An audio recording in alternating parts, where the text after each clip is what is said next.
Great. Very good. So now, beta, next equipment, shall we pick up the autopilot?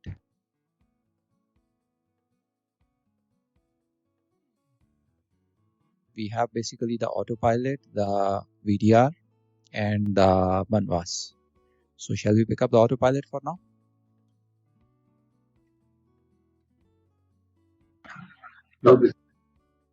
Okay, all right. So let's go to autopilot.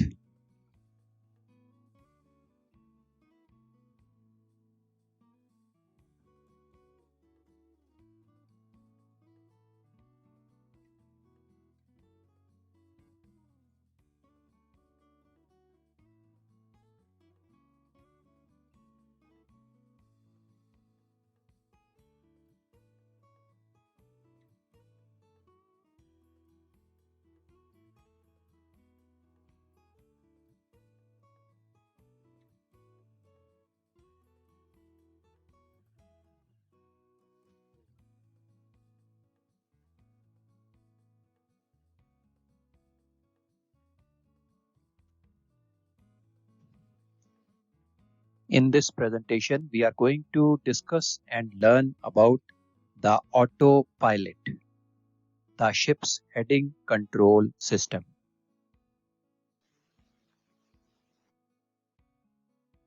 Now, before we go into the SOLAS requirement concerning the autopilot, let's have a look at what is a track control system. A track control system is designed to keep a vessel on a predetermined track throughout its passage and must be interfaced with the GPS or an ACDIS to carry out this function. The track control systems are much more advanced and complicated as compared to a autopilot, which is a heading control system. The track control system have all the capabilities of heading control and on top of it maintain the vessel within a particular track. If you feed a particular track of the ship using waypoints, and if you feed a certain value of the cross-track error which is acceptable, the track control system will automatically give the set if required and maintain the ship within those parameters. Now, for doing this function, it needs to have a GPS feedback or a ACDIS feedback where the positioning is being done regularly and it knows what is the set is to be given to keep the vessel in the desired track. Autopilot is much simpler as compared to a track control system. Autopilot is called as a heading control system. It does not monitor the track of the ship. What it monitors is the heading on which the ship is moving.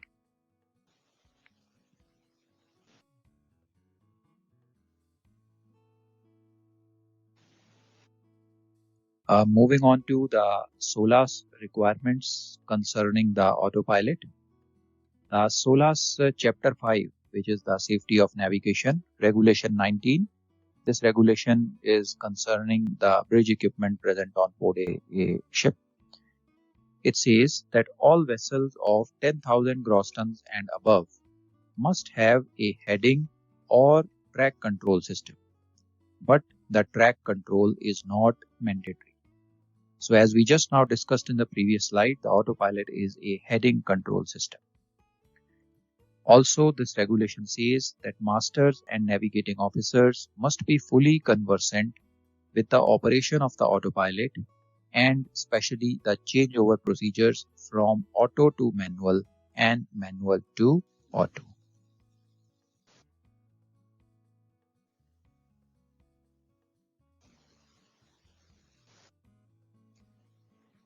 Let's now move on to the working and the controls present on a autopilot, the concept on which it works. A basic autopilot is also called as a PID autopilot. PID stands for proportional, integral, and derivative control. So we will now see one by one what do all these controls mean and how does the autopilot functions under the effect of these controls. Let's first go into the first control, which is known as the proportional control. The proportional control is basically the rudder control. Now, with this form of control, the rudder is moved by an amount which is proportional to the off-course error. That is the difference between the gyro heading and the set course. So whatever is the difference between the gyro heading and the set course, proportional to it, a command is given to the rudder, and the rudder tries to bring this difference to 0. So whenever the heading of the vessel goes haywire from the set heading, immediately the proportional control detects this difference and the rudder moves by an amount in the opposite direction which is proportional to this difference and brings the heading of the ship back to the set head. Now this proportional control also has a downside. What is the downside with the proportional control? You see, as the vessel returns back towards the set course, she is going to overshoot the required heading due to inertia and will now start to apply the corrective helm in the opposite direction. This process keeps on repeating itself and leads to an oscillation of the ship's track about the required heading or the required course. And this results in increased steaming distance, a zigzag kind of track being followed by the ship, increased rudder drag, and increased wear and tear of the steering gear and the rudder components. So this is checked by the next control which we are going to see, that is called as a counter rudder control. You can easily understand it from this diagram. Let us say at this particular instant, the vessel's heading had gone off from the set heading. Now you see there is a differential, there is a difference between the set heading and the actual heading, and a rudder angle is given, a rudder order is given. Since the vessel has swung to the port side, the helm order will be given as a starboard helm. Because of this starboard helm, the vessel starts to bring back the heading to the set heading, and till the time the vessel attains the set heading, the rudder order will remain to starboard only. Now when the vessel reaches on the set heading, at that time the difference between the set heading and the actual heading of the ship is 0 and the rudder will come back to 0. But you see the vessel has already attained some rate of turn and there is a swing of the ship to starboard. Now because of this swing, the heading is now going to overshoot to the starboard side, and you will see the vessel swinging on to the starboard direction. So once the vessel swings to starboard, again a differential is generated, a difference is generated between the actual heading and the set heading. This gives a port helm order to the rudder. The rudder sets on some port helm value, and this starboard swing of the ship is checked. And after a certain time, you will see the starboard swing of the vessel is entirely checked and it again regains the set heading. But by the time it regains the set heading, the rudder angle now becomes 0. But again, the vessel has gained some rate of turn, this time toward the port side, and it is going to overshoot to the port side. So because of this overshooting, the vessel moves on a zigzag kind of track, leading to more wear and tear, leading to a non-effective sailing, leading to more rudder drag, lesser fuel efficiency, and more time taking. So this is a downside of the proportional control, which we will be checking with the derivative control. Now related to the proportional control, there are basically two settings which are provided in the autopilot. One is the rudder setting. The rudder setting basically tells us how sensitive should the rudder be to the proportional control. A lesser rudder order should be given or a higher rudder order should be given. That is what is decided by the rudder control. And a second setting which is related to the proportional control is the maximum rudder angle or the rudder limit. So once this rudder limit is input by the navigator, whatever the proportional control orders, the rudder will not cross that particular limit.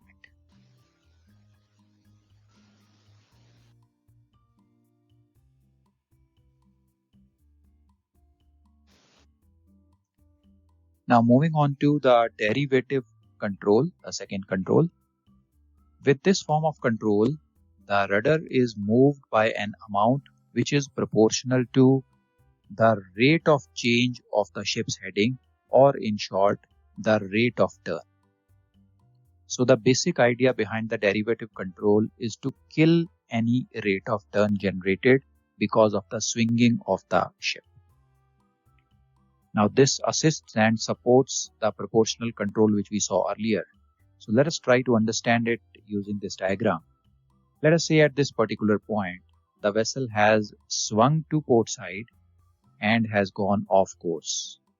The set course is represented by the dotted line. The vessel has gone off course now, and you can see the vessel must be swinging to the port side to go off course. Now when the vessel is swinging to the port side, a certain rate of turn is generated, and this derivative control tries to kill that rate of turn. So the derivative control will give an order to the rudder to swing, to have a rudder angle to the starboard side, so that this port side swing can be checked. Now at a certain point of time, you will see the heading will be stationary, will stabilize. Let us say the heading has stabilized in the direction of the arrow. Now as soon as the heading is stabilized, the rate of turn becomes 0. Now after this, the proportional control will still be ordering a starboard rudder, a starboard helm, because it wants to bring the heading of the ship to the desired heading, to the set heading. So what will happen after this point is, under the effect of the proportional control, the vessel will start to swing to starboard now. As the vessel starts to swing to starboard, a starboard rate of turn is generated, and now the derivative control tries to kill this starboard rate of turn and gives a order of the port helm. So this derivative control is basically trying to counter the rudder control now. And what is the benefit? What is the advantage? The advantage is that as the vessel comes back to its original set heading, so you see at this particular point represented by X, the vessel is now heading in the set direction. So the proportional control will become 0.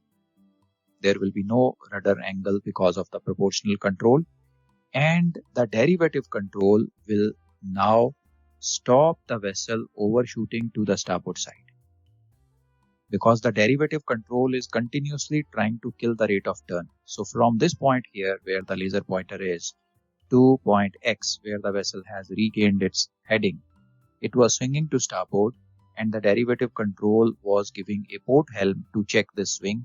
And when the vessel reaches here, because of this derivative control or the counter rudder control, there is no overshoot to the starboard side.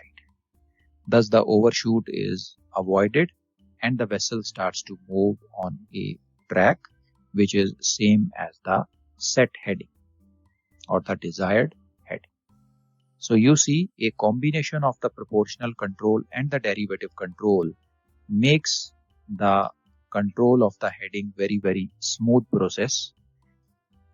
With only proportional control in action, the vessel was overshooting to starboard and to port and was moving on a zigzag kind of track.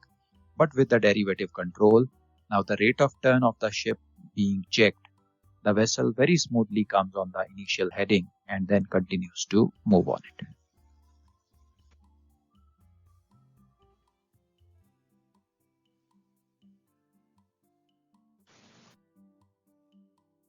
Now moving on to the third control which we have, that is called as the integral control.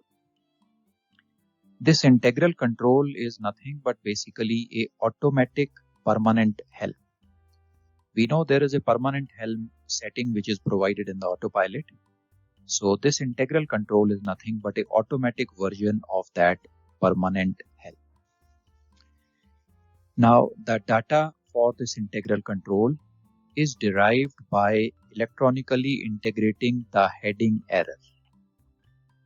Basically what the system does is it continuously senses what is the heading error being generated. Once you have gathered the heading error being generated, you can easily identify if there is a permanent force trying to take the ship off course continuously and regularly. Let us say, for example, if you have a beam wind or a counter current, or the vessel is listed to one particular side.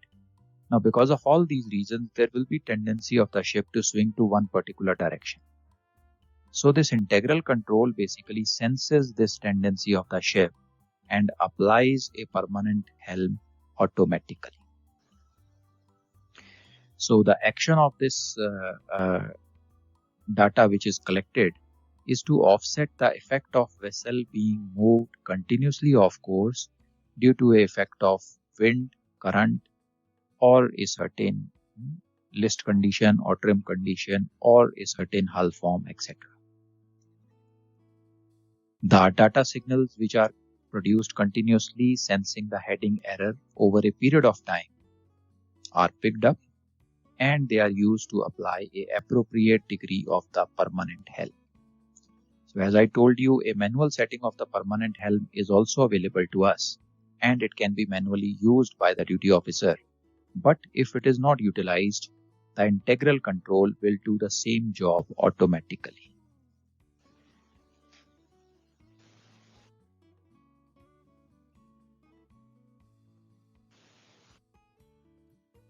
So you can understand the concept of this integral control from this diagram very easily. We have the dashed line representing the course to be steered by the ship. Now let's say there is a continuous sideways force which is affecting our ship. You can say there is a wind coming from the starboard beam or a counter current coming from the starboard beam, pushing the ships towards port. Now the proportional and derivative control will try to maintain the heading of the ship, but they get activated only when the vessel goes off track. Either there is a change in the actual heading of the ship from the set heading, or a certain rate of turn is generated. Only then the proportional and derivative control come into action, and they try to bring the vessel back to the original track. So as a result of which, you will see the vessel will continue to be pushed in a lee direction, the direction in which the wind or current is pushing us. But with this integral control, what happens is the integral control senses this motion of the ship and applies a permanent helm continuously. So with this permanent helm, the vessel is not pushed to the leeward. What happens is the vessel maintains the course to steer, and a very less, or you can say the cross-track error is minimized to a great extent. The proportional and derivative control are not able to minimize the cross-track error, but the integral control successfully tries to minimize the cross-track error as much as possible, because once it has sensed this permanent force acting on the ship's hull, pushing it sideways, it generates a permanent helm and kills this force in the first hand. It does not wait for the ship to go off track or to generate a rate of turn. What it does is continuously keeps on altering or counteracting that force, keeping the vessel on the desired track.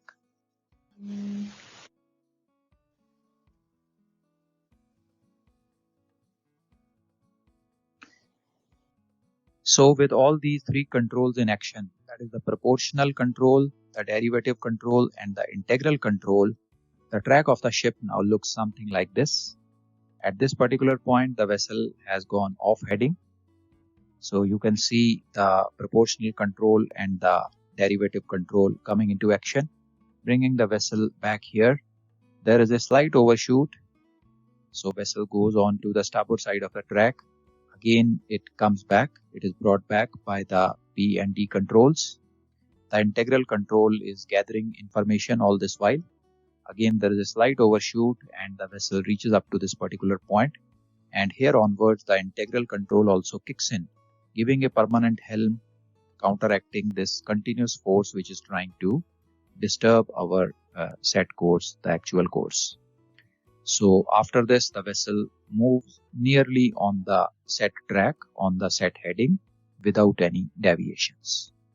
So you see the deviations being smoothened up by the action of the PID and the vessel following its intended track.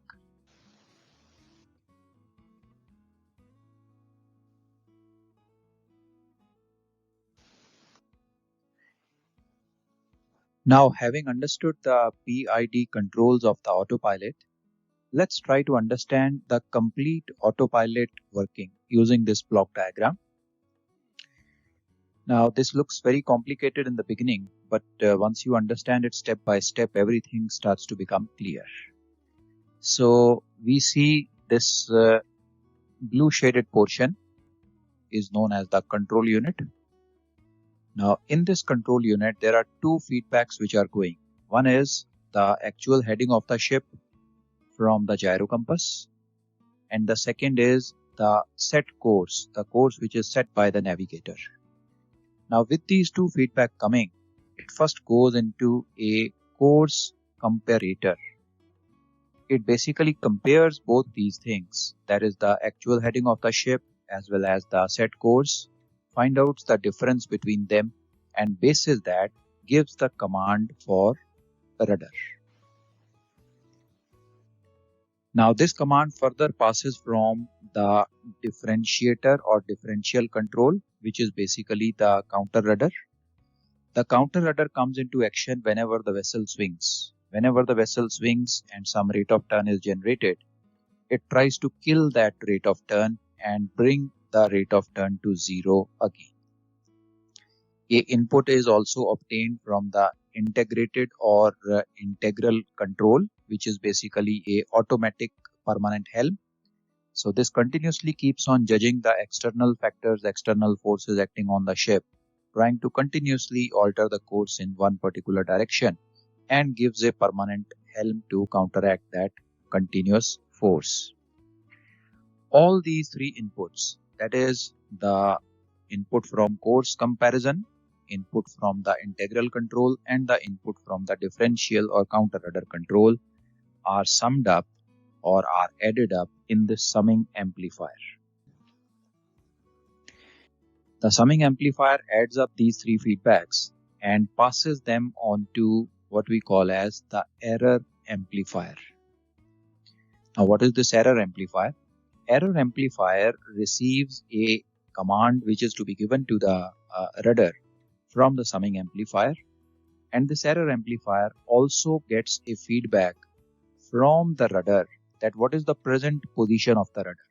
So this error amplifier comes to know that this is where the rudder is supposed to go and this is where the rudder is right now. Basis these two, it sends further feedback or instruction to the steering gear compartment. Now this instruction passes from the rudder limit. If the order exceeds the rudder limit which is set by the navigator, then in that case the rudder order is limited to the set value. Once this is limited, it passes on to the telemotor transmitter. This basically converts it into a digital signal, and it is passed on through wires to the steering gear compartment. In the steering gear compartment, we have a telemotor receiver. The telemotor receiver receives this digital signal and converts it into a command which is given to the steering gear and the rudder. The steering gear comes into operation. The rudder moves on to the desired indication. This is sent to the rudder feedback module, which gives the current position of the rudder, the actual position of the rudder, to the rudder angle indicator in the bridge, as well as to the error amplifier. So once this feedback goes to the error amplifier, it comes to know that whatever order was given by the summing amplifier and the actual position of the rudder are now matching. So it stops sending any further signals and the rudder stays in that particular location. When the vessel has attained the desired heading and there is no rudder angle required, the summing amplifier sends a zero command to the error amplifier.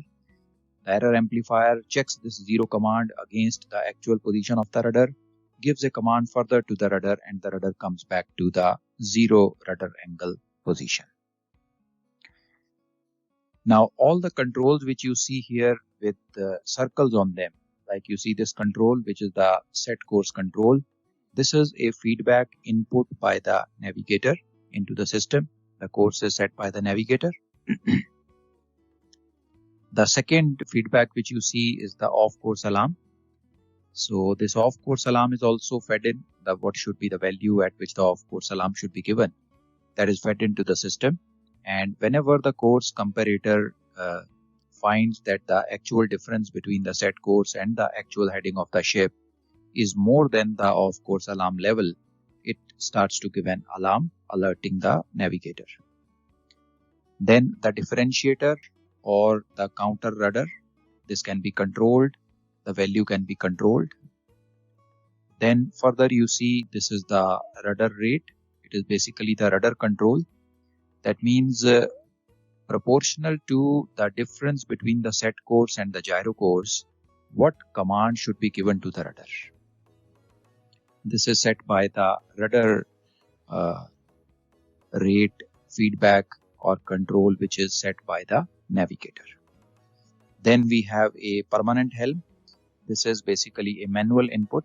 In case the navigator finds the ship steering in one particular direction, swinging too often time and again in one particular direction, he can set up a permanent helm value which gets into the system at this point, and then it is fed into the error amplifier.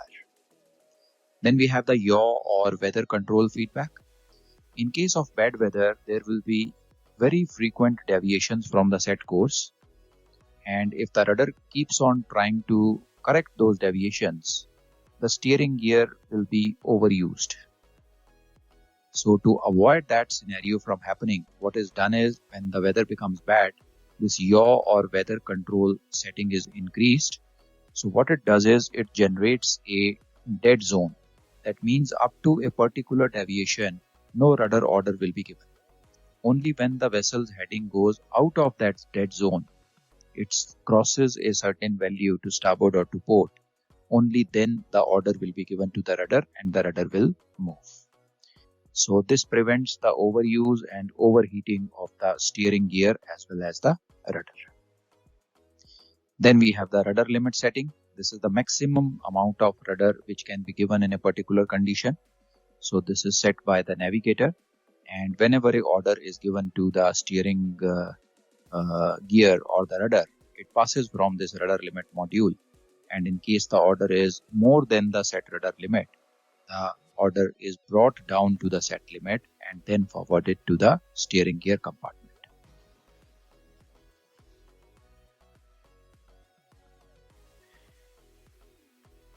So beta, have a good look at the block diagram. Let me know any doubts coming in this. This is by far the most important question in autopilot. Most of the time you will see explain the working of the autopilot using a block diagram. Question like this coming in your exams.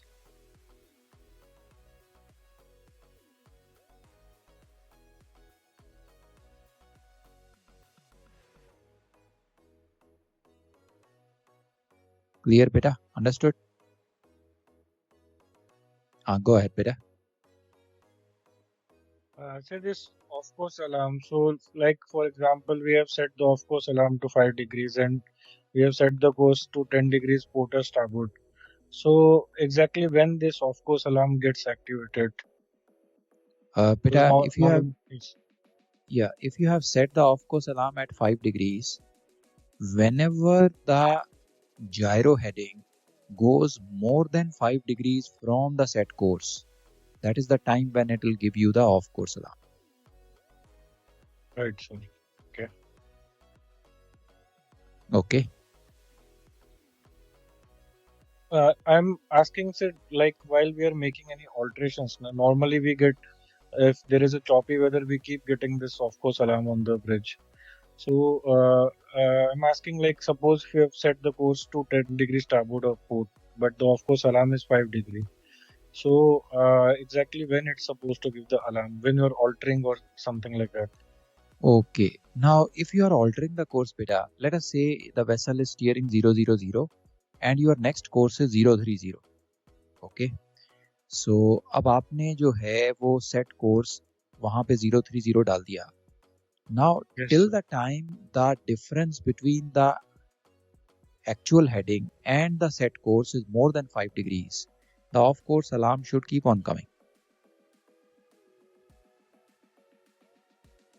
So means suppose we have off course alarm of 5 degree, and we are giving set course like 10 or 15 degrees to the starboard. So you mean to Right. say that off course alarm should get activated until that Yes, it should. It should. Let us say आपने 030 course 5 set degree कर दिया. gap is reached. या आपने 030 course set कर दिया. अभी actual heading है 000 and जैसे ही आपने सेट किया immediately you will get this of course alarm.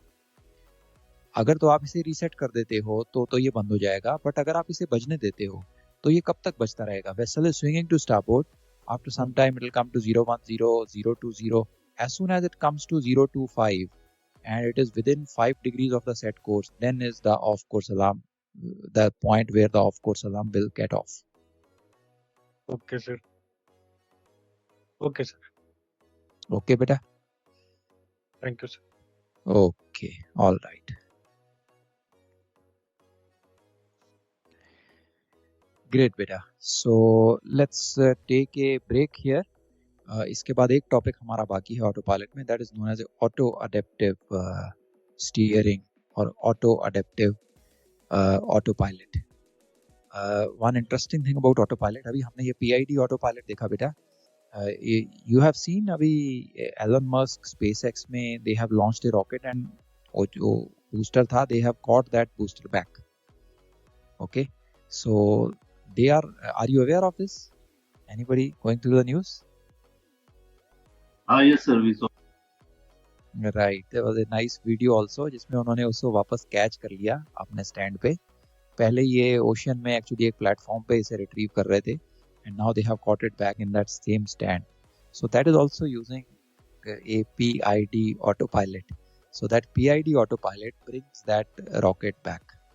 Okay, after removing the payload, the rocket booster is brought back using that PID autopilot only. Okay, great. Good beta. So let's take a short break. Break के बाद हम लोग ये auto adaptive steering देखते हैं.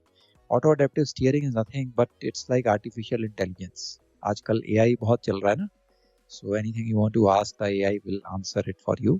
So the same AI, artificial intelligence, has been present long time in our autopilot, and this auto adaptive steering is nothing but that artificial intelligence. So we will see that after the break. So let's be back after 5 minutes beta.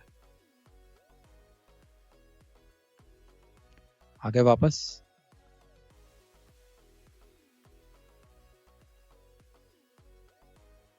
Yes, sir. Okay, all right. Let's go beta. Let's see the auto adaptive steering or auto adaptive autopilot.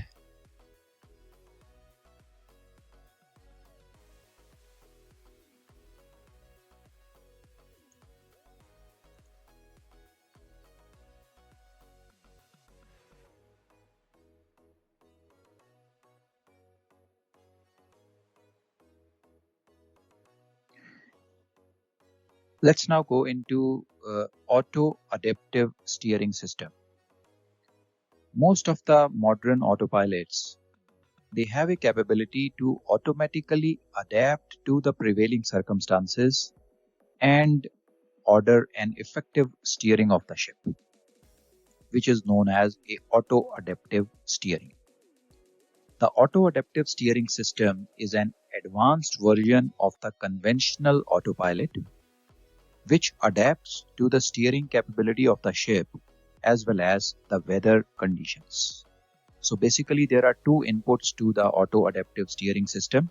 One is the steering capability of the ship and second is the present weather condition.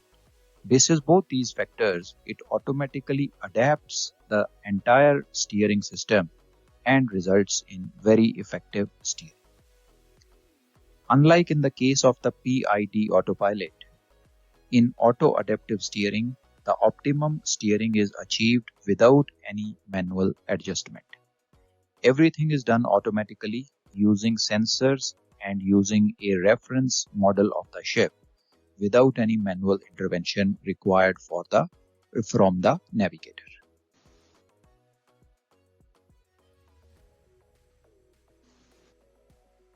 So let's try to understand this auto-adaptive steering system.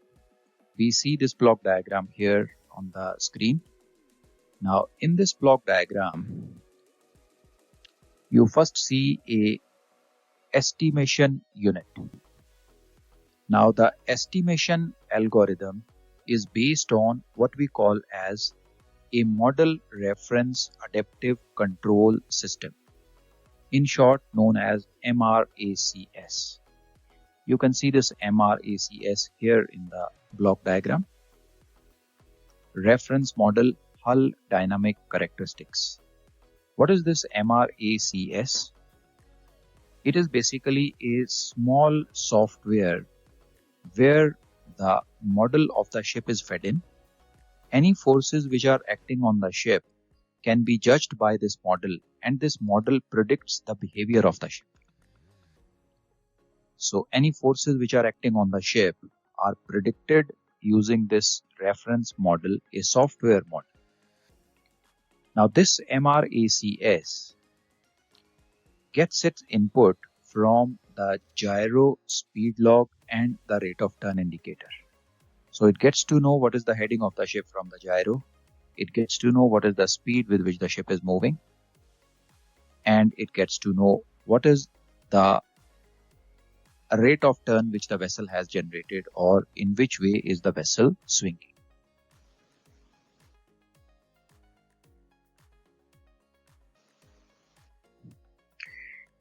Now this MRACS, Model Reference Adaptive Control System, or the model of the ship which is present in the software, it gets the information from gyro, speed log and rate of turn indicator and passes on this information to the optimal controller. So it basically tells the optimal controller how the ship is behaving in a particular situation. Whatever course is set by the navigator, that set course is also fed into the optimal controller. So the optimal controller now knows what is the set course, what is the gyro heading of the ship, how is the ship behaving in the particular condition, in this particular weather, what is the speed of the ship, what is the swing of the ship, is the ship swinging to starboard or to port. Now this entire information is available to the optimal controller. The optimal controller then calculates the rudder angle which is to be ordered based on the inputs received from the MRACS in comparison with the course which is selected by the OOW. Now we come to another important part of the auto-adaptive steering system, that is the adaptive Kalaman filter. In open sea, vessel is subjected to various disturbances caused due to wind, sea and swells, which result into yawing. In case of the PID autopilot, controls have to be manually adjusted to reduce the effect of the yawing. In the case of the auto-adaptive steering, the adjustment is done automatically by means of a adaptive Kalaman filter. So you can see this adaptive Kalaman filter here in the block diagram. So this Kalaman filter basically gets a feedback about the ship's particulars from the gyro, speed log and rate of turn indicator.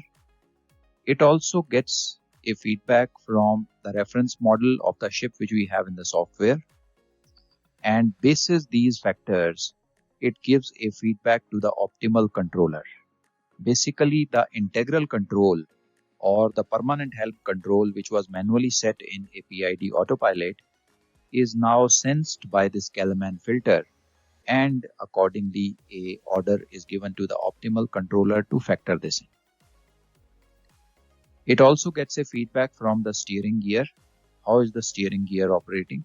And basis that, it keeps on sending the updated command to the optimal controller for the effective steering of the ship.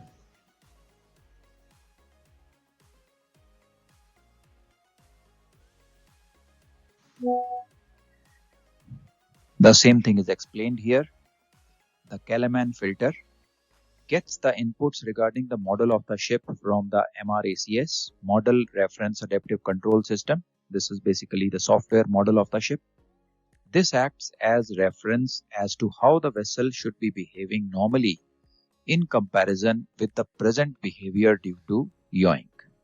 So MRACS tells the Kalman filter how the vessel should be behaving ideally, and the input from gyro, speed log and rate of turn indicator tells the Kalman filter how the ship is behaving actually due to the present weather conditions. Now, based on the comparison of the model ship and the present parameters, the Kalman filter gives the output to the optimal controller. So from the Kalman filter, getting its feedback from gyro, speed log and ROTI, as well as from the MRACS, it sends a command to the optimal controller, which then gives a command to the steering gear and results in optimum or effective steering of the ship.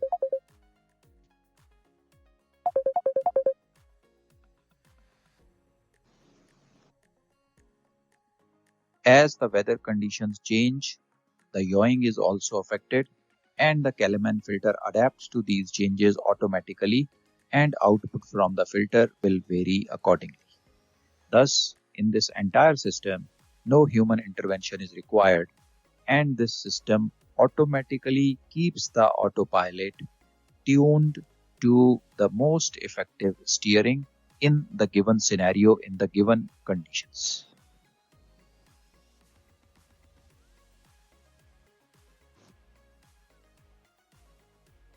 Okay, beta. All right. So that brings us to the end of the autopilot.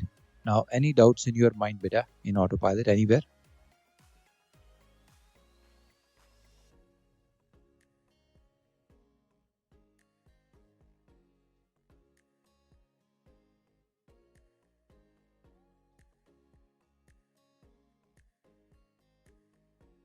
Okay, beta. Great. That's great. Okay. Yes, sir. Okay. All right. Let me put up the presentation, beta.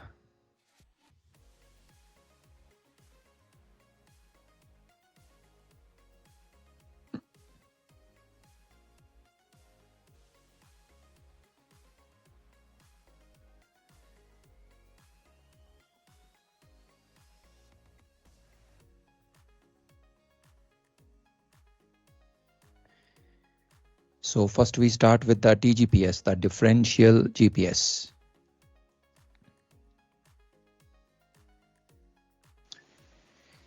Now moving further to a subsidiary system, a add-on system, which makes the GPS position fixing more accurate. Now this is known as differential GPS, or in short DGPS. A differential global positioning system, or DGPS, is an enhancement to the GPS system which provides us with improved positioning accuracy.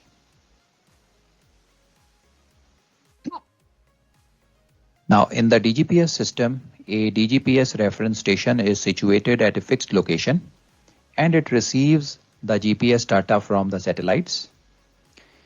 A computer at the fixed location calculates the pseudo range from the GPS satellites and then compares it with the actual range or the known ranges for that precise geographic location. So one is the calculated range, which is basis the data which is fed in, and second is the actual range which is received from the satellite. It then computes a range error by comparing these two ranges to figure out which is then broadcast over the MF frequency band to all the mobile stations to improve the positional accuracy. The differential GPS can give us an accuracy of about 1 to 10 meters based on the CA code using standard positioning system. So you can see we can receive or we can generate the accuracies related to the P code or the precise positioning system using this DGPS with only the CA code.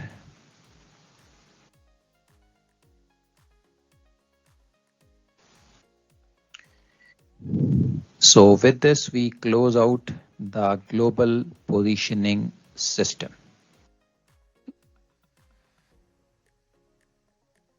Okay, one more item, beta, one more thing. Let me tell you the two ways in which the corrections can be provided. Once the error is calculated by the DGPS station, now this error can be passed on or the corrections may be given to the receivers in one of the styles. One could be the position correction in terms of latitude, longitude, and altitude. A correction is sent which is to be applied to the latitude, to the longitude, and to the altitude of every user. The second way could be the correction to be applied to the pseudo ranges of each satellite. The specially equipped GPS receivers receive the error information and apply the necessary correction to their own fixes. These corrections are valid only within a specified area which is close to the DGPS ground station. Onboard receivers may be programmed to auto-track DGPS stations, receive the corrections from them whenever available, and apply the same to their own fixes. There is usually an indication on the display whenever a DGPS transmission is available, and through that indication you can find out that the GPS is being enhanced using the DGPS technique. So any doubts in the DGPS system, beta?